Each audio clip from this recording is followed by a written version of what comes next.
Magandang araw mga bata. Welcome sa Tito Ver TV. Ito si Teacher Ver, ang inyong online teacher. Sa araw na ito ay mayroon akong isbabahagi sa inyo isang maikling kwento. Ang pamagat ng maikling kong kwento ay Ang Masayang Pamilya ni Risa. Masaya ang pamilya ni Risa. Laging nagluluto ng masasarap at masustansyang pagkain si nanay. Si tatay ay masipag magtrabaho. Si ate ang kalaro ni Risa at katulong rin ni nanay sa mga gawaing bahay.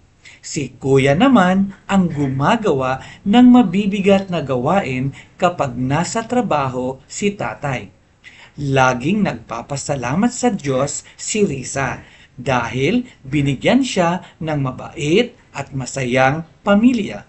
Mahal na mahal niya ang kanyang pamilya.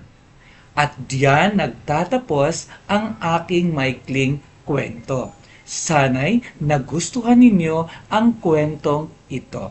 At ngayon, magpatuloy na tayo sa ating gawain sa ating silid-aralan. Maraming salamat!